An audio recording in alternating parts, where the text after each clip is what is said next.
Welcome to the Schremp and Syvret Show, a member of the Nation Network of Podcasts and delivered by DoorDash. Hey, Danny boy. How you doing, buddy? Good, Bob. Where are you at here? It looks like your background's a lot different. What's going on? Yeah. I'm in Bled, Slovenia right now. I'm at my combine camp, and we're at this. It's a cool little sort of like bed and breakfast place. We got all the kids stay here on one little lot, so we can be together, play some games. We get like a ping pong setup out in the yard. There's a pool area. Just kind of get the group together and get some camaraderie. So it's a little bit different backdrop than what I had back in Riga. So I hope everybody can bear with it.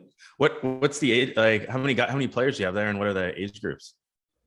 I get 22 players and 5 goalies, and it's a little wide range. With one guy, Bobby Metz, he's going to Colgate next year. He's an 01, but the majority of the group is 03 to 06.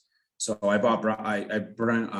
Bobby came and agreed to come, but I brought him in to kind of give the kids here that a view of a Division I hockey player, Division I defenseman, to kind of give them a gauge for them and see what that looks like, what kind of dedication Bobby has, what kind of player he is, and how he works on the ice. But in the sense of this combine setup and showcase, so to speak, setup, it's a chance for players to get, kind of get seen. So it's been a really interesting week. It's been a lot of fun and opening the door. The way we did the camp, maybe a little bit long story long, but last year I got asked to come and do a camp here and coach these kids. I said, yeah, I came in, and at the end of the camp, a lot of players came to me and asked for help for placement and helping them find teams. And I didn't have answers for them. I couldn't really execute that. So I thought of like, how could I create something for these kids and help them out? So this year we ramped the camp up. We made it a combine where they got tested on ice, off ice, and we made it sort of like a showcase at the same time. So they get tested on Monday, Tuesday, and then we have from Monday to Friday, we have 10 practices on ice. And then on Monday, Wednesday, and Friday, we have games. And those games are live streamed. And I put it out to a lot of scouts, and Elite Prospects was awesome with that. We stream it on their YouTube channel, and people can tune in and see these kids. And then with the camp, what else we did was made sure that every kid got an Elite Prospects premium account. So those accounts are attached to the stream. And any scout that's watching, any team that's watching, can click on that player and get their information and whether, where they played last year, their stats, also the testing results from the company athletics. They did the combine setup, their fitness testing and their on ice, off ice testing. So it's, a lot of information for people to get kind of like that. And like I told the players this year, I said, I'll provide this dance floor, but it's also up to you to show up. I can only do so much. So it's a great opportunity for the players, and it's been fun to do it. I did some color commentary on the last couple of games, so start my career there. Yeah. Where the players coming? Like, are they all local, or are they coming from all over like Europe area? Like it's new for me being over in North America. We have a lot of bodies in condensed area in Ontario, but like are players flying in for this, or is it just a centralized spot that it's a hotbed for hockey players? We had 3 Americans come in: Ty Bashaw, Mike Bashaw, and Bobby Metz came over from the States. And then we have 5 Latvian players come in, came down here from Riga with me to come join us. And then a lot of Slovenian players and a couple of Austrian players. So it's a diverse group, and it was really not marketed to a large scale. We had the group from last year, got the first right of refusal, and then we got that number, how many yeses. And then we wanted to have it around 20 to 22 players, at 22, just in case there was injury, because they are live games, and at that age group, 16, 17, they're running around hitting and stuff. So you never know what could happen. But yeah, so that's the age brackets there. And again, like Bobby's outside the scope a little bit in 01, but again, I brought him in here with a purpose. So the other kids are looking for places to play. And I think it's a cool time now in June to give people some teams and scouts a chance to see where they're at now. Because again, at that age, 15 to 18, like there's some kids that's, have some development there over the off season, 2 months after the season or 3 months after the season, whatever, hit a growth spurt, hit a confidence spurt. It's good to have those live films, live game films for people to see where they're at right now. Because this is, at this time is when people are calling around for players and trying to find places to play, whether it be NAHL, the USHL, or NCDC, like leagues like this. So it's good to have that fresh footage, fresh game film for those players when they're, you know, reaching out. You can say, here's my film from, you know, middle of June. This is where I'm at. So yeah, so that's the kind of the scope of what we got going on here. And it's been awesome. It's fun to get with the kids and do the development side of it as well. So it's not just a showcase, you know, we got a ton of practices. So I run film sessions with them in between on Tuesday night after Monday's game, went through the film. And that kind of helps me as a coach. Like when we do the drills in practice, everything's game specific and there's a reason behind it, you know, practice with a purpose. And then when I have that film, you know, to see like, okay, this is why we do those sprints from the hash marks into the neutral zone, start crossing over like McDavid. Like in the game, we get there and we don't do it. You see it? And everybody's like, yeah, you know, it kind of really hammers the point home.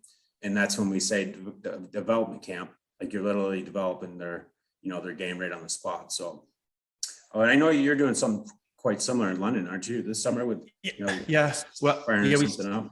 we started it, I think last year when there was minimal ice and we were sort of shut down from the pandemic. And I just sort of wanted to put all the, you know, players locally, I guess, like whoever can drive in that were elite on the ice together just to, you know, sort of get game preparation. It almost sort of emulates what we did as pros, you know, like we took most of the summer off the ice. We worked obviously on some individual skills and stuff like that, but majority of the stuff was off the ice that we worked on, strength, mobility. And then as we got closer to training camps, heading off to the NHL, we would cluster a group together and we'd run practices and scrimmage and things like that. So I sort of just made it like a little bit of a bigger scale. And in that same sort of age bracket of, we work with 07 or 08s to 03s. So you got under 15 all the way up to players in the OHL that will play. And I just make like a little league. It's I mean, there's contact, but it's not like anyone's laying anyone out open ice. It's that as if we were to play against each other. You know, I'm going to be a little hard on you in the corner and not trying to hurt you or anything. It's just like, this is how we're playing the game. So it allows all the elite players to come and we're not just strictly males. Like there's some elite females that come on that are heading off to NCAA that obviously fit right in. And it's pretty fun. It's exciting. I haven't started yet. We usually jump on the ice mid or late July, about 6 weeks prior to players heading off to their respective teams or training camps. So, but yeah, it's fun to see them all. And you know what, it's unique because around here, you usually are just stuck with your own age group. And I know for myself, you as well, I'm an 85 birth and I played a lot with 84s and I would jump on the ice sometimes with 83s. And then as I got into the OHL, I was fortunate enough to be invited to a European skate back in Burlington, where all of the guys that play over in Europe, Mark Juris was the one that would have headed it. He invited me out. So I was in well over my head, right? I'm a 14, 15-year-old kid, and these guys are playing in Switzerland, like lighting it up, right? So, but it made me learn to defend these guys well, right? They're faster than me, smarter than me. And I think I'm trying to do the same thing here in London, where you're on the ice with different age group players, right? You could be on the ice, you could be on the line with a player a year younger and 3 years older and going up against 2D that are 3 years or 4 years older than you, right? So you, at this age, I think the pace is strong enough. It's not like you're out with someone that doesn't belong there. So everyone has the same goal of obviously helping them in life through hockey, whether it be OHL, NCAA, or go as far as they can CIS or something like that. But yeah, it's fun to organize it and watch the kids interact, and I can interact with them on the bench. I have my brother and a few of his buddies who are NHL linesmen and referees come out, as well as some OHL guys to serve as our officials. And I can sort of jump around from bench to bench and, you know, serve as if I'm coaching them, where there's little things I can sort of help with, whether it be supporting the puck a little bit more or things that you just want to, you know, sort of like what you're doing with the video aspect with the players. But yeah, it's coming up, and it's just fun to get on the ice again with the kids, see them have fun. And I try to do it a little bit differently, where each player gets a black and white jersey.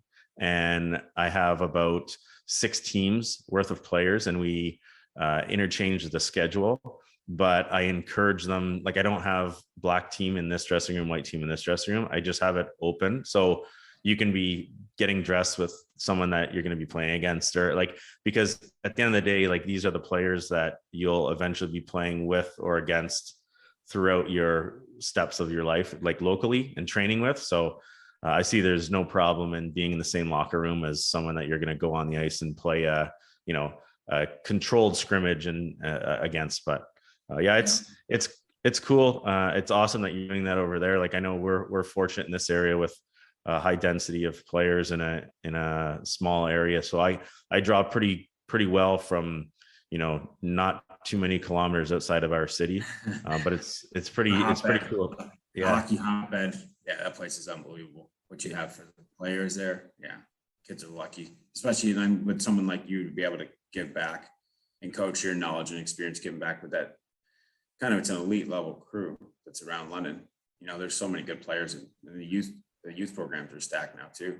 Yeah. And it's only getting better. Like you can just jump on my site, DannySyvret.com, and look at our NHL pro skate. I do the same thing with the NHL guys. It's not a league. It's just, there's about 25 guys that are on it that, again, train, do their own stuff. And then as we get closer to them flying out to their respective teams for training camp, we put together that, practice schedule and scrimmage schedule with the select crew that are out there. But there's some marquee players, and there's a lot more coming up. Like there's a lot of players that are up for the draft that are local players, and it's almost like it just keeps expanding. So it's good for hockey in this area, obviously, because it allows players to be on the ice with a lot more talented players in a bigger cluster. Because I remember when we were pro or turning pro, wasn't that many, right? You had, Brian Campbell, Jason Williams, I think Boyd Devereaux was there. Alex Henry. Like there was a small number of players that I think they enjoyed having us there, our 05 team players that were graduating, because it gave them, 18 players or 15 players to actually run a high tempo scrimmage. Whereas in a select group, it's difficult to do that. So it's encouraging for this area. It's fun. There's a lot of strong development and good players. So I'm happy to spend my time in London here. Yeah, that's cool. I set it up. We did a best out of 3. So obviously we played 3 games, and Bauer's been great. They gave us sticks for the winning team gets sticks. Like every kid gets a new stick. So I kind of gave it a little carrot, make it competitive. It's also tough, right? Like some of the kids have been off for 2 months, like the season's over, and I'm trying to harp on, you got to rev it up. This is almost like playoff hockey. We're showcasing, and there's scouts watching and teams watching. Like there's some urgency to it. That's tough too, because we're here in Bled, Slovenia. It's beautiful. It's summertime. Like how do you turn that on? So I try to think of ways to make it competitive as well and give them something to chase after. Yeah, and it's been great. A lot of chirping. The team black won the first game 5-1. The Beacon and their cocky run around, and then red won last night, pretty big 6-3. So it's been cool to watch that too. I like to see that. It's just like the NHL playoffs right now. Like Colorado spanked Tampa 7-0. And Tampa bounces back the next night, reverses that in 6-2. So it's how you respond, and it's important for these kids to realize that now, how you respond, because again, the first game was a 5-1 spanking. So, but they came out in Team Red last night was awesome. It was good. It was a good, very physical game. They came out physical, hitting each other, making hockey plays, not playing shinny hockey in the summer again, like one guy trying to go end to end and. That's the thing, teaching these kids in this setting too. They all want to be seen. They all want to go places. And when you have that, like these summertime habits, it's important to get rid of them. It's important not to do them ever, if you can. That's tricky about summertime skates, is you can get bad habits. Like, again, you get some kids get on the ice and they just scrimmage, and it's literally pond hockey. One guy gets the puck, goes one way, doesn't score. If he does score, but then the other team grabs the puck and somebody goes end to end. Like, that's not real hockey. Yeah. So it's important to have good habits. And this setting allows me to kind of be that, show them what that means exactly, And it's awesome. Like, it's the same. I don't think the younger player realizes it, that when when the pro skate, and I keep our schedule open, like you can come and watch our pro skate if you want. And it's pretty, it's good like you just made that comment, because some players just will float around and try to score or whatever. But at the pro level, at the pro skate, if one of these guys were to cherry pick, like the rest of the squad is going to just lose, like both teams. Like, dude, this isn't hockey, you know? So in my league that I have, I try to do the same, right? If a player is sort of cherry picking, I'll make sure I go and say, hey, like, this is not good for anyone if you keep this up. But to the players' defense, they're all really respectable and play the game the right way. And like I said, it's open to public. So you obviously are doing it online, so it's easier for people to see from their home. But with our area, we have a lot of junior B and OHL teams around that. I do know that there's been people that have come and watched just to see, let me get a second look at this player, and maybe maybe we can offer him a spot or something like that. So even though it's not a tryout, you're preparing for your season or your training camp, there are eyeballs on you. So it's always good to get into good habits. But like you were saying in the Colorado game too, like that was a really dominant performance by a team in a playoff series. Like it could have been a bigger score than that, unfortunately, right? And then I think everyone almost wrote off Tampa after that. It's like, oh, this is going to be over in 4, right? And then they come back home and have a strong performance. And then we get to game 4. They started the game really strong, obviously 30 seconds in, and then Colorado started to give it back to Tampa and end up tying it up, forcing overtime. And then obviously there's a bit of controversy in the overtime goal, more so when I watched it live. I just thought it was a quick transition, right? Yeah. Puck comes back, puck gets out. Colorado had a bunch of chances in a short period of time, and it was just sort of like, oh, Tampa's just hanging on.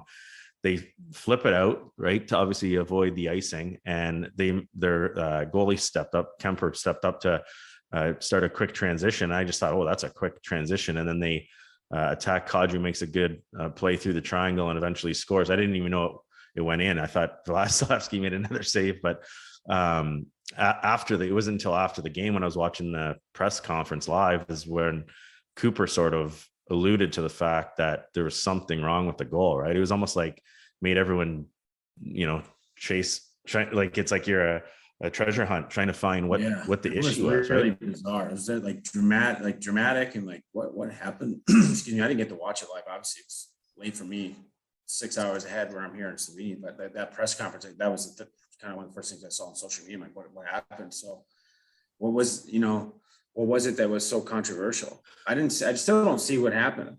Yeah. So I don't think it's the issue of when the puck goes in the net. Like I've seen the videos or screenshots online where Kadri's like scoring, and I think McKinnon's like just stepping off the bench. Like I don't think that's the issue. Like, cause you're out of the play. It's not a factor. I think the biggest issue is not knowing how long they had 6 guys on the ice. So when the puck gets flipped out, obviously Tampa's trying to get some bodies off, and Colorado's doing the same. Byron goes back to grab the puck, which the goalie jumps up and makes an outlet pass. So you got a D-man in the screen, or is going to be out of the screen if you stop the play in the neutral zone. Mm-hmm. And when it comes up to Letkinen, then he goes to make the pass to Kadri, and there's another player cutting through the center ice circle, and then as Kadri's about to get the puck, you see McKinnon sort of sprinting out of the zone at the bench to stay on side. But in that frame, you see 5 players, and then you know that Byron is still back in his D zone, right? So it's almost like you wonder, it would be nice if there was a picture frame of behind the net, the ice on that transition, because it'd be interesting to see where McKinnon was when whoever the player that was supposed to jump on for him jumped on, because when he just gets out of the zone to stay on side and he's straddling the blue line right at the bench, he's not a factor of the play. But the closest player to him is like at the center ice dot, which that's a big advantage to a team, right? So I think that was more the issue. And obviously it's not a reviewable play. So it almost asks the question, like at some point, should it be, obviously you can't rewind time, but moving forward to make sure that it's not that, I know the game is so fast, right? So to ask those 4 officials to do the head count on both teams, like in a neutral zone transition, when it's almost like a wholesale line change, like that's tough to do. I think the situation happens a lot during games. It just sort of got magnified because it's obviously Stanley Cup Finals and overtime, and it resulted in a goal. But I haven't seen the behind the net shot of the neutral zone play happening. I've just seen what we saw from the camera footage, from a TV viewing. But yeah, it's buzzing right now. It's Cooper was devastated by that goal. Jamie, obviously,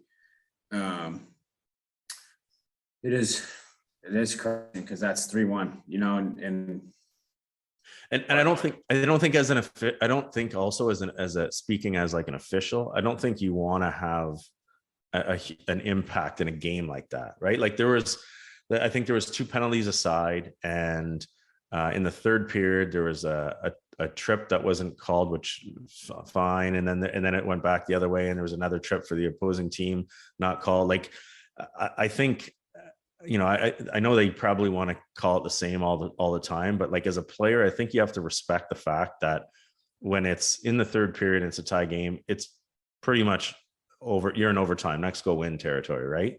Like you don't want it to turn into, soccer, no disrespect, but like get a guy into the 18-yard box and then take a dive or whatever, and then it's like, oh, penalty kick, the game's over now, it's decided by the officials. So I'm with them on that. Like, let the players play the game and find who is the better team. I think Colorado was trending to be the better team, obviously, in the overtime. It just I'd be interested to see how long they had too many men on the ice for, because McKinnon's a centerman, he's getting off. Kadri's a centerman, but he never took any face-offs during the game. So was there confusion on who was supposed to go, and 2 guys jumped for one, and so it unfortunately for Tampa, they lost, and there's some controversy. But it'll be a big hill for them to climb. Obviously, they've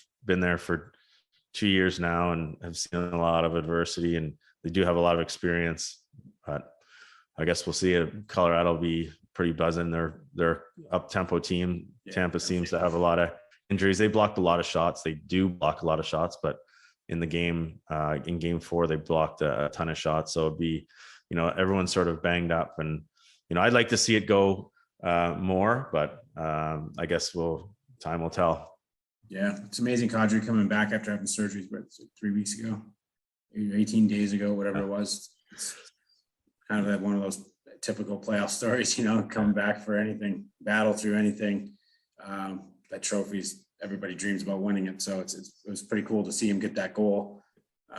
Then, last St. Louis series, going through what he went through with that stuff and the fan stuff. And he's had tough playoff in some regards. So watching, it's tough to see that going against Tampa with our buddy there, but it's another cool story. Kadri being a London guy, stepping up in that moment. He skates with us too. Like he works hard. Like it wouldn't surprise me. Like he looked like he didn't miss a step in the game, right? And he had gone, half a month probably without playing a game. Like that's hard to do. Like you saw when Point came back, it's tough to jump right back in it. He looked like he probably, the people don't really realize, but he probably was on the bike a lot and like grinding things where you're just assuming like, oh, I'm just going to put the jersey on and go out and play. No, I bet you he punched the clock a ton on the bike to keep his, game pace up. And he has had a good good season, good playoffs due for free agency. So it'd be interesting to see what happens for him. But yeah, and I guess that just goes to speak to injuries and depth, right? Like I think, not to rub salt in the wound, but I think a player like him would be great in Toronto. Well, they had him, right? But he's more of, your third line center, pest, hard to play against. He had a great offensive output year this year. And he's done well in the playoffs for them.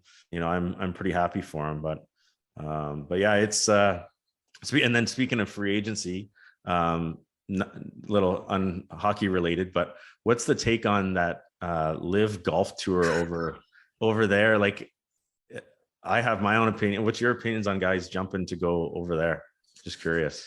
I think it's great for the golfers. It's such an opportunity in some regard for financials side of it, and then it's you kind of look deeper and dive deeper into it and why the pushback's there and what the morals and what the morals are, what of the backing of the league, and then I see what the pushback is. But it's hard to not disregard that. I don't want to disregard that, but if I'm looking at like as an athlete being able to get paid that much money, it's hard to say I don't know. I mean, that's just so much money. Like you can sit on your principles, but if you're being honest, you're an athlete and they're like, come over here, I'll give you $200 million. I'm just being honest. Like, how do you, that's tough to say no, like it's so much money. Yeah. You put so much into your trade or whatever, and what you do as an athlete. And then that's crazy money. And like, where do you see that? The only thing I'll say is like that the players that are going over there, they, like you said, you've put so much in your trade, but a lot of that trade was opened up by the PGA, right? Like we see the PGA Tour, but there's like Pan America Tour, Canadian Tour, like Corn Ferry Tour, there was Web.com Tour, like the Seniors Tour, like there's a lot. It's not just for the top, whatever, 180 players in the world, because they have to get there somehow, right? And so the PGA does a good job of having different tours to allow players to play and get better competitively to hopefully get to the PGA Tour, right? And then to have your guys that have come up all the way just sort of jump. And I'm with you, it's a lot of money. That's a lot of money. Like these guys are heading over there to earn more money than what Tiger Woods has earned playing, and he's arguably the best player in ever, Yeah. And so it's tough to, the principles of it and what's going on over there as well sort of could probably play into factor of some guys' decisions, but I don't know how long it will last, to be honest, but I'm curious I don't know the depth of what the problems are of the PGA. I don't know their inner politics and why the I think it's sort of Greg Norman and a group kind of going at it. Phil Mickelson's really been, on top of the leadership team, so to speak, of jump. I don't know the politics. I don't understand why there's so much frustration. I at least from outside looking in, like PGA Tour looks awesome. It's great. It's in a great spot. And from my view, I mean, there's great young players, and you got, Tiger's story's always there. Phil's around, always in and around it. I don't know. I didn't realize that it was so fractured. And then I guess once you start diving a little deeper into it, they don't have ownership of their own media rights and stuff like that, so they can't monetize off it. So that if they were allowed to, then I guess they wouldn't have to be chasing the $150 million ticket they're getting offered, because they could again monetize their talents. So I guess I could see a little bit of frustration there, but it's wild, And then I think Koepka just joined, no? Yeah, and I think Answer's on his way too.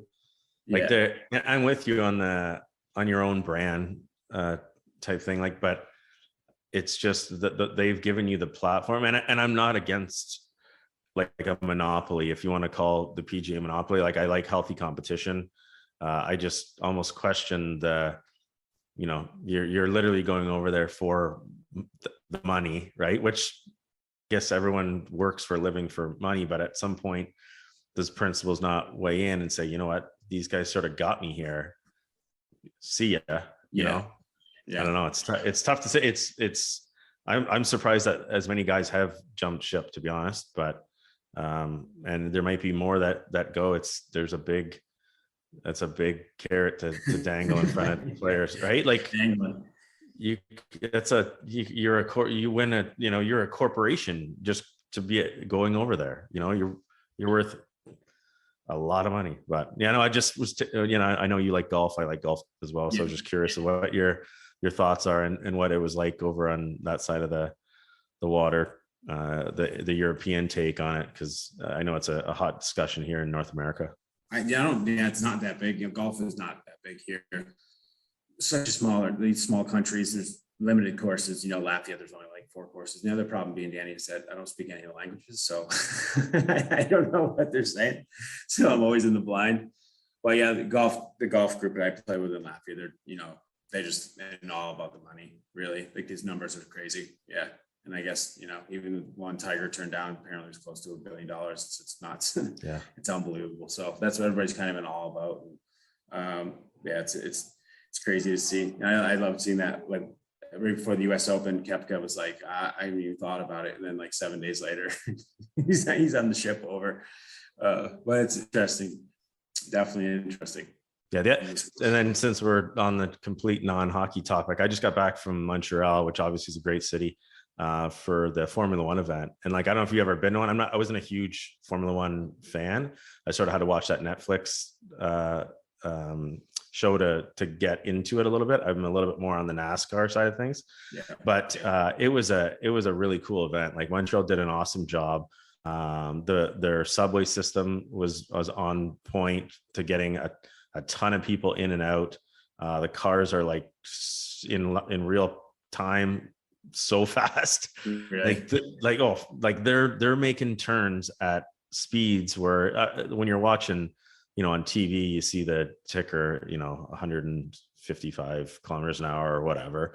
But like when you're actually watching these things turn at that speed, you're like, how is that not spinning out or whatever, right? And it was a really cool event. I went down with my brother, had a pretty good time. We went to some practice sessions and qualifying and then obviously the race, but and then obviously being in Montreal just sort of leads us into the draft, right? And then Montreal having the draft, first overall, new GM, talks of trying to trade up more to get another player, make a splash. What are your thoughts on that? Like, what do you, as a team, GM ownership, to trade away an asset? You'll probably have to trade away a marquee player or a semi-marquee player to potentially acquire like jump up in the draft to like a number 2 spot is what the talks were. They're trying to get 1-2. What do you think the conversation is there for management and ownership on getting rid of a player who has a ton of experience and plays a huge part of the team, potentially to acquire a draft pick for I don't want to say unknown player, but he's not solidified at the pro level yet, but one of the better players or best players at their age group or draft eligibility. What do you think is going on there? I mean, it's interesting. The Slovakian kid and Chain Wright, there's a lot of the talk of the top prospects. Interesting, call them assets because that's what they are coming in. I think do some, and I don't know, because it's a new era, right? Like these young kids are coming in, so it's not so much of a gamble anymore. Still a gamble, but I think having that new youth would be exciting. Having those kids come in, 2 draft picks, but the 2 high draft picks coming in at the same time could be. I mean, that's a huge shockwave, and then having them grow together, develop right on the spot like that. They'd probably come in at 18 and get that experience within a year or 2. That's exciting, and I think they're very good players. It depends on the draft and what's available, right? So there's some great players in this year's draft. So I don't know. I think personally, like Montreal's not loaded up per se. I mean, they got a few young guys coming up, and obviously Caulfield is unreal, and he's on his way to be a superstar. I think adding a couple more young guys would be if you could do it in one draft. Why not? I think now would be a good time to do that, in my opinion. But yeah, like you said, the experience of it, like you can't take that away. Like, it's see how they respond to that top level NHL, playing against top pairings, you know, going in slumps in the NHL. What's that like? How you rebound back from it as young kids? Like that's the stuff that you got to like figure out how they're going to respond to it. But you know, if you make a move like that, you're going to really you're saying you're building your team around them, and you're going to give them every chance to, not every chance, but they're getting every support being possible to make sure those kids have, you know, have that, so they're not falling flat in their face. But I like it. I think it would be, I like to see that, you know, just out of the ordinary kind of move, just something different, you know, kind of, we just saw something of the same down in Florida, where the coaching carousel kind of continues. You see the same stuff over and over again. Something like this would be, I think it'd be unique, different than what we've seen in the, you know, a long time. It's like Vancouver, the Sedin brothers, right? Yeah, that was cool. And yeah, I guess that was a splash too, right? The other thing is like, come draft time, when you're selecting, like that, you know, looking at Detroit when they took Mort Seider, and everyone's sort of like, whoa, what is this guy? Why did you? And then now he just won the Calder, right? Like it takes a lot. It would take a lot for management to, you know, see all these rankings, which again, as a team, you're going to decipher who you want anyways, right? But to see all these rankings come out and the player that you are decided to take is slotted X number of spots way down, not way, but you know, to be able to sort of say, you know what, we're going to stick with like, and then the funny thing is, Yzerman comes out after and sort of says like, you know, give this guy time. He's good. And then he wins a Calder, right? Yeah. Then, which obviously brings me to my next sort of point is the voting for all these awards, right? You see all the voting come out. And so I sort of ran through the numbers and see he won. He had obviously a healthy majority of first overall picks, and they end up slotting 5 players, right? You put 5 players on the ballot. And I think Zegras out of Anaheim had the second most, but and there was a good draft. It was a good rookie class, right?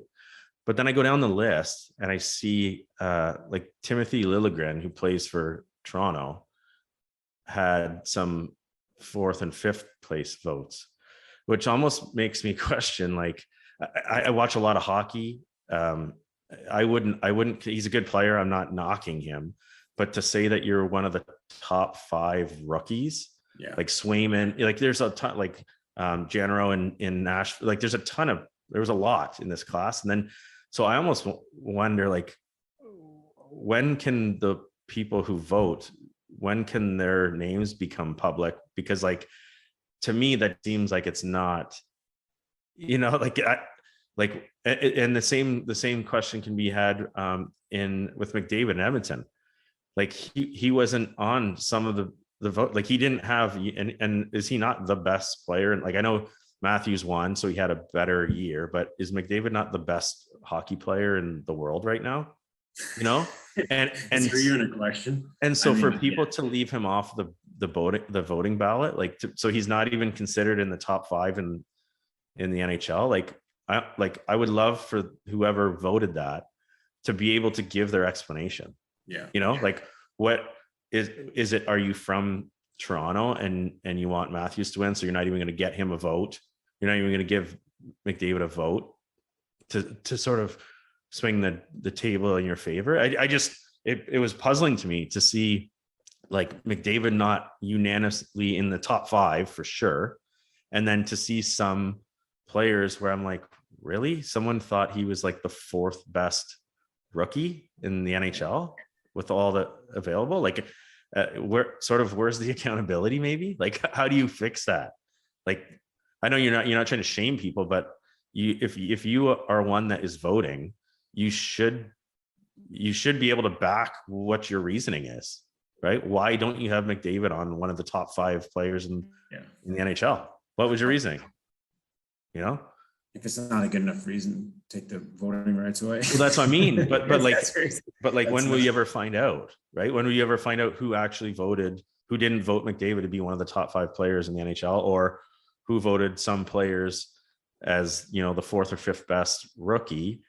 When it's like, really, which do you not? Maybe you're incapable of you don't watch enough hockey to see, oh, there's a lot better rookies. And I'm not trying to knock the player. He's a good player. It's just, you're not really close to being one of the top players. So who with the voting rights decide, like, you know what I mean? Yeah. Like, it's just puzzling to me. Yeah. Right. Faceless vote. Well, that's what sort of it is. Right. And then, and you just alluded to the coaching change, right? You have with Florida with a coach in Andrew Burnett, who's was in the running for coach of the year. And in that same offseason, it sounds like they're going to hire Paul Maurice, who I think is a really good coach. But it's like, wow, that's news. Yeah. Like, I know he was there as an interim, but he was good enough to be voted by the same people voting that he's one of the top 3 coaches. And then sort of like, you know what, we're going to bring someone else in and I'm sure, I don't know what his take would be on it. Like, do you stay in the organization? I know there was talks of him having a bigger role, or like a more marquee role, whether that maybe is president, assistant GM, something, but like, is that maybe not like a little bit of a slap in the face? I know he's there as an interim coach, so he was just filling the hole a little bit, but yeah, I don't know. Yeah, it's hard to believe, that he's now out of that position with being amongst the top 3, and now it's pack your bags or go down to a floor. You're now on the 41st floor. How do you bounce back from that? With that was very surprising. Even though I think their playoffs were a little bit disappointing, losing in a sweep manner. Was for us. We were talking about it, didn't see that coming, but still to have that regular season, who knows? Again, probably don't know the workings there. Maybe, I don't know. I don't have answers, but like, I don't know how that happens. It really makes you scratch your head. Yeah, hard decisions. Yeah, no, just really tough decisions to actually sit down and say, you know what, we're going to go this way instead, right? But I know we had talked about 3-on-2s to transition back into hockey. I know we had a little bit of a break there and talking golf and Formula One, but I thought Tampa did a really good job. Like, Colorado's a really good rush team, and I thought in Game 3, Tampa did a really good job off the rush. Like, I think the first goal, Cirelli we'll call it middle drive. He was attacking with speed, sort of kicks it out to Killorn, and then continues on it, which it's almost like a 2-on-3 type play. And he just sort of puts his head down and drives through. Killorn makes a nice little play through to him, where that's when he ended up scoring. Like, it looked like he was trying to go forehand and backhand and sort of whiffed on it, and it went 5-hole short side. But just to touch on the being on taking it, like, you obviously were in the rush a lot more than I was more of a trailer, but just the thought process of an attacking forward off the rush. Coming off the rush, for me, coming to it starts a lot in the neutral zone, and what I see a lot of is in the neutral zone, sometimes players, they kind of go on their own and they try to attack on their own. What I'm a big believer is, if you got time and space to the neutral zone, if you get your teammate up there, say we're coming down on 2-on-2, it's a lot about teaming up with that, like coming over to that guy. If I have the puck, I try to come to that guy. If that guy's not coming to me, I'm coming to him. So we can pick on the D, and that's a great way to cause confusion for the D, because then you make them have to communicate. You change, when you start moving lateral to the neutral zone, that D's got to, have good footwork, or, you're on a 2-on-1. But I thought Tampa, they do this great to the neutral zone, cross and drops, and zone entries is something that they're very good at. Saw the one in Game 3. I think it was the second goal with Plot coming through the neutral zone, slashes across and meets up with Kucherov. And then you can see this play evolve. I think the main point of that is, and what I see a lot of players do, again, what I just mentioned, was in the neutral zone, they just get the puck and they just sprint. Sometimes it's a little bit more about like basketball, where you're crossing, setting picks, setting screens, and you're moving off of that, just so you can get, again, confusion in coverage. And I just feel like Tampa does this unbelievable. They did it great in Game 3, like I said, and they get a clip of that to show exactly that goal. at the end of the play, Stamkos makes a great pass across, but if you pay attention to the coverage, the messing or the confusion in coverage starts with Palat getting lateral to the neutral zone, meeting up with his teammate, distracting that defenseman, and then it becomes like, okay, who's covering who? Next thing you know, Palat's wide open backdoor. So you see how that happens, and that stuff sort of like, that's what I think about when I talk to players, like having a game plan and understand what you're doing, understanding what is effective, and the rhyme and reason behind this kind of stuff. For me, it's explaining that. In the neutral zone, if we both just sprint in a straight line, you stay on your side, I stay on my side, we both aren't just on one-on-ones. It's easy for me to defend. Yeah. What's that? It's easy for me to defend, right? If you're not isolating me or I'm like, okay, sure, go wide. I'd love for you to just go wide and I just take you wide, right? But yeah. Yeah. Once that forward starts coming lateral, right? Like now you're kind of trying to keep up with the play. You're changing that attack angle on the D. And once they start moving lateral again, now you start gaining time and space away from them. And you can't be pinned in against the wall. And that's once you can get in the middle of the ice and once you can enter the offensive zone through the middle of the ice, like that's where you gain a lot more control as a forward. And Tampa does it awesome. Like they're a very good skating team and they're also very creative and they play off each other very well. And I think this goes into like cycling too, which I think I've talked about it before. It's a lost art, like crisscrossing, setting picks and coming off each other. And that's what I've been doing, teaching here at the camp this week was a lot of that, the cycling plays and like how to set that up, how to set your player up instead of just always thinking, how can I get to the net? It's like playing together. Okay, I don't really have a chance here. Like, how can I get my teammate a better look? Set a pick, let him have that free space, let him come into that area, get threats to the net. So, this sort of goes sort of in the neutral zone as well, to where I'm getting at. And this play that we had in game 2, I thought it was great for kids to learn from, and what does it mean? Why is it effective? And what are you looking for? Again, you're looking to team up with your teammate to pick on one of the defensemen versus each staying on a one-on-one. If you can do that, I think, Danny, you kind of touched on it. It's very tough for you to kind of track that. It makes it harder for you. Yeah. I just have to make all kinds of decisions. Like I have a checklist of things that are processing in my head as I'm taking the rush and I'm getting sort of pushed over to my partner because the other player is going over there as well. It's like, okay, is their next player in the zone is it going to be now a 3-on-2? Are they buying time for 3-on-2? Can he pull up? If this guy drives through, do I take him? If he tries to set a pick, like there's all kinds of things that is just so read and react that are happening. And I think that's what the confusion happened on the goal for Tampa was, and those are 2 good D that you're going up against. And I think Rantanen was the 3rd guy back, right? Yeah. And I think if you can create that subtle decision-making or gray area that just happens in a split second, I think you saw it in the goal because I think Rantanen had to play a little bit more zone and just hand off the player and then take on Palat. And I think he makes a little late decision. And you see him try to put his leg down to make the block, and it ends up getting through to Palat. But a 2-on-2 that was essentially a 2-on-3, we'll call the back checker or the 3rd guy, that turns into a 3, which then turns into a scoring chance for Palat in the hash marks, was all created because of trying to have confusion. And obviously those guys play together. They've been together for a long period of time, so their chemistry is there. But it wasn't just I'm going to bury my head and drive wide, or I'm going to go and pull up. There's a reason and a purpose to their madness out there.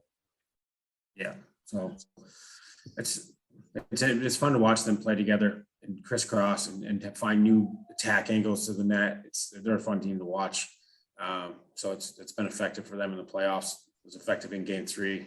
We'll see what happens next game. Hopefully they can pull a miracle out here. But it's little plays like these that, again, we try to bring to the show and like break them down, give the people the details, whether it's coaches, kids, understanding the why. Because if they see this there's also time and place for this stuff too. The thing is for Palat here is that he has so much time. There's not a backtracker here. You know what I mean? So there's that gap between the backtrackers or the back checkers. So this is where you see that time and space, you check your shoulders, so you get time and space. Now is that, okay, I can get lateral here. I have a little bit of freedom to do that. It's not so risky instead of forcing it in there. Obviously, if there's back pressure there for you to try to drive into the middle would be, kind of not smart. But when you have that time and space, getting lateral, do it. And you're trying to create a gap, right? And that's where, like, you're doing something with a purpose. And they're, like I said, they were attacking on Makar and Taves, two very good D. Makar won, top defenseman in the league. And on the other side of the ice is Hedman, right? Worthy enough as well. Two guys who command the ice very well. And something that I wanted to touch on a little bit was, people probably don't realize it, but like when you shoot the puck will spin, right? So if you're a lefty, you're going to shoot the puck and the puck is going to grip on your blade. Well, hopefully you have tape on your blade that's causing the grip. And it's gonna, as the puck leaves your blade, it's going to be now spinning. I'm a lefty. It's going to be spinning counterclockwise. And if you're a right-hander, it's obviously going to do the other thing. And what I wanted to touch on was the as a quarterback defenseman, a D-man up top that's going to distribute the puck, usually to one-timers. There's a lot of guys that play in those positions, but like, for example, a Hedman to Stamkos pass. When you look at Hedman, he's a left-hand shot passing it to Stamkos, a right-hand shot. When Stamkos goes to shoot the puck will need to spin clockwise as it leaves his blade, right? So when you see Hedman make a pass to Stamkos, he gets his hands in front of himself and almost just like spanks or like shuffleboards the puck hard to Stamkos with minimal to no spin, so that when the puck makes contact with Stamkos's blade, it allows him to create his own spin, right? Whereas another situation looking the same would be Ovechkin in that same shooter spot, and John Carlson being the quarterback D, who's a right-hand shot, right? He doesn't do that same anti-spin motion pass. He has no problem ripping the pass. As he rips the pass as a right-hand shot, the puck's going to be now spinning clockwise, and it could be spinning rapidly. But when Ovechkin goes to shoot it, he's just going to keep that spin going, right? And I know from, me and you, we're both left-hand shots. So I know for when I had to load up a right-hand shot, I had to make that shuffleboard pass, minimal spin. But for you, I could spin you the pass, right? Because I know you're just going to keep that spin happening, right? Whereas I guess what I'm getting to is, if for D-man anyways, in the offensive zone, a lot of times D-men will swap hands or load up someone for when they'll draw back, go D one-timer, right? So I guess just having the awareness of who you're passing it to for the purpose of a one-timer. Like, obviously, if you're passing the puck anywhere on the ice, just pass it hard and spin it. It's going to stay flat.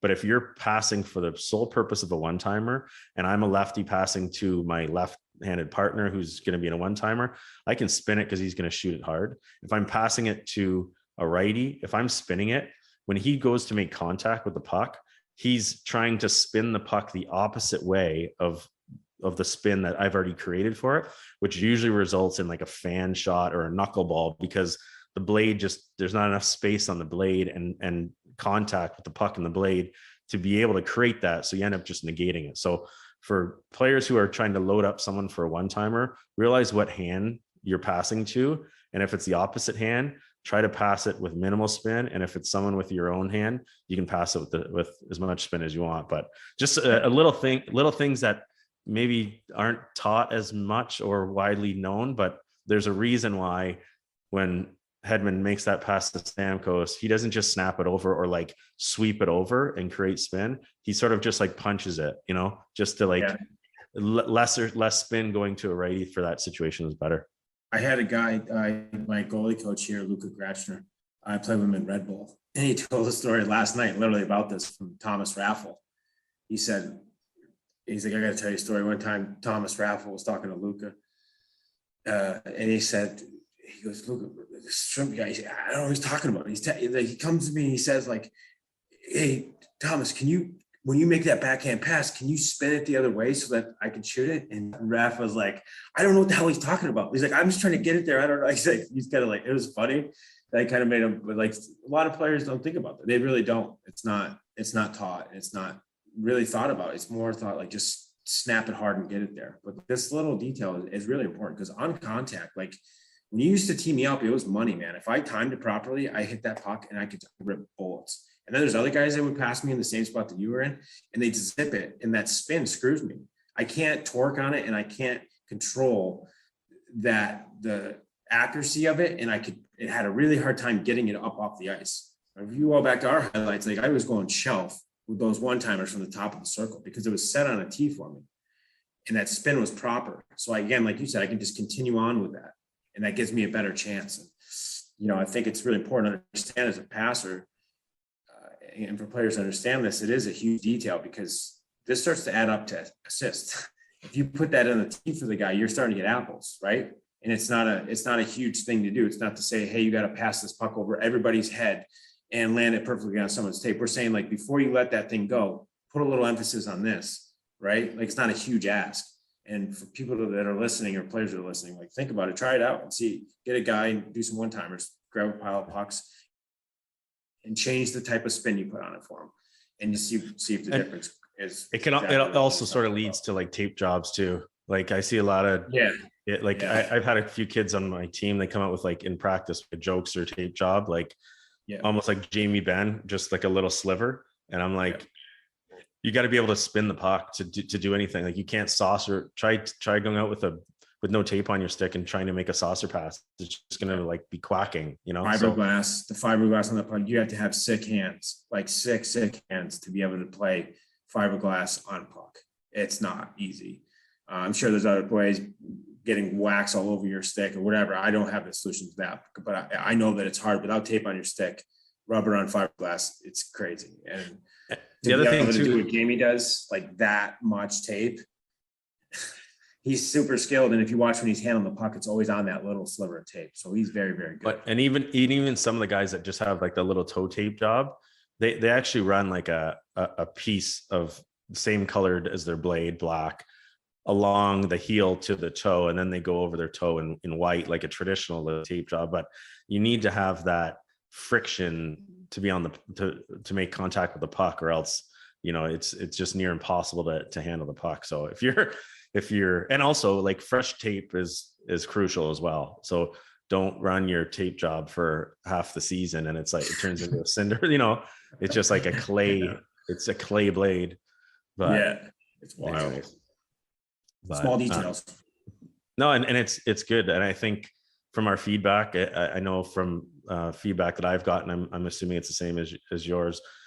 There's a lot of people that really enjoy the small tidbits that we try to produce. But I guess just to wrap it up, there's not much hockey left in the betting front.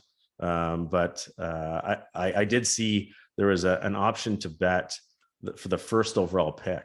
Right. And there was heavy odds for Shane Wright to be first overall. But would you have enough confidence, or do you think this is something that could be bet on also? Because it is bet on, but obviously Montreal knows who's going to go first overall. So is there not some sort of conflict of interest maybe there? Like the outcome is going to be determined by someone choosing. It's not like a game or a coin flip or, you know what I mean? Like the odds were heavily favored to Shane Wright. I think he will go, but then there was a few articles out saying, oh, it's not 100% yet. But would you have enough money in the bank to bet Hines on him, knowing that, you know, your distant relative is selecting him first overall? Like, I'm just saying it's a different odds manufacturer when it's not the outcome is going to be decided by someone's decision, you know. It's not a horse race, it's not a coin flip, it's not card table, it's not an outcome of a hockey game or a goal scorer. It's we choose you. Right. I just thought it was interesting when I came across it. I didn't touch it because you would have to put so much money down to make a nickel on Shane Wright going first overall, and I sort of assume that's the given. He's, you know, talked about that. I watched him a little bit, not a lot, but talked about that he's, you know, sort of a spitting image of Patrice Bergeron. So, you know, that's a player. It's my age, arguably the best defensive centerman in our decade, but I'd be jumping on that if that's the similarities. Yeah, no, he's had a lot of hype for a long time. So I don't know about the betting side of it, to be honest with you. I don't know. I don't like that either. That's not much fun. You know, for me personally, I like the action part of it. You know, I don't know if that's, like you said, it's a choice. So I would stay away from that personally. You know, there's not much fun in that for me. No, I like the live betting. So I guess with that, Schrempy, I'll let you get back to teaching the kids overseas there. I think you're doing an awesome job. I know a lot of people in the hockey world really respect you. So look forward to talking and hooking up next week. Awesome. It's great seeing you, brother. See you in a week. Thanks everybody for listening. Check us out at the Schremp and Syvret Show on Twitter, the Schremp and Syvret Show on Instagram. We have our own handles as well. I'm at Rob Schremp and Danny is at Danny Syvret. Check us out. Thanks for tuning in. See you guys next week. Thanks for listening to another episode of the Schremp and Syvret Show. Don't forget to subscribe to the Nation Network YouTube channel to watch all of our video breakdowns.